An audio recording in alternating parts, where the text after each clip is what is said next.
Hello. So this week, we will get the report from the Second Royal Commission of Inquiry into our COVID response. So I'm sure you've heard this, people say all this time, oh, the pandemic did this, the pandemic did that, this happened because of the pandemic. That's not correct. The pandemic didn't do all that much.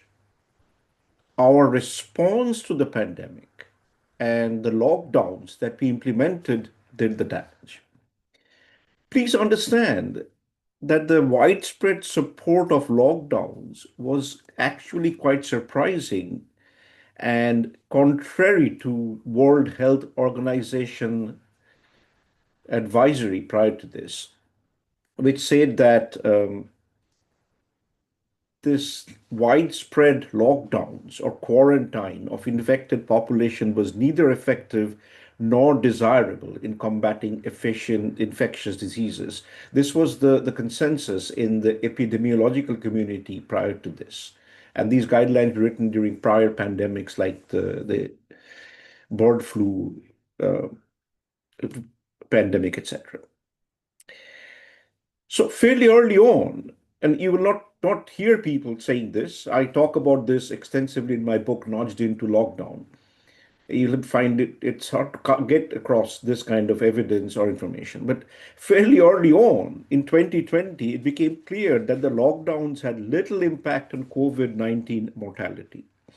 This was true if one compared across countries at any point of time. People did studies across counties in various US states, and this was also true within a country over a span of time.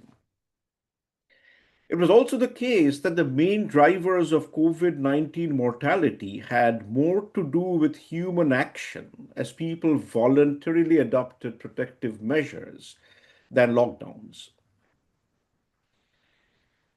And it was obvious fairly early on, and before we were imposing our stringent lockdowns in 20 or 21, etc., that the aggregate costs of lockdowns far exceeded any benefits by large magnitudes.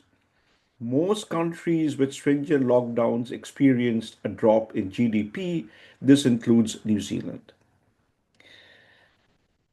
This drop in GDP matters because reduced per capita GDP translates into reduced life expectancy for all citizens, resulting in a loss of life years as well, far exceeding the life years lost due to COVID-19.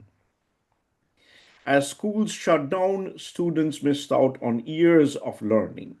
This was particularly true of those from lower socioeconomic backgrounds who often did not have access to high quality broadband or had to share devices with siblings. Around the world, cases of measles are rising. It's not surprising because during COVID, about 100 million kids around the world missed out on routine vaccinations. And the problem is that once you've missed the vaccination window, it doesn't help if you vaccinate kids later on. They don't have immunity. So these kids are known as zero dose kids because they have no immunity against infectious diseases like polio, measles, mumps, rubella, diphtheria, tetanus, etc. And these diseases will spread around the world as these kids travel, right? So bear in mind, whatever the benefit of the lockdowns were, and there were very little benefits, those benefits are long gone, but the costs will keep on mounting over the years. And over the next few episodes, I'll talk a little bit about those costs and what that means. Take care. Bye.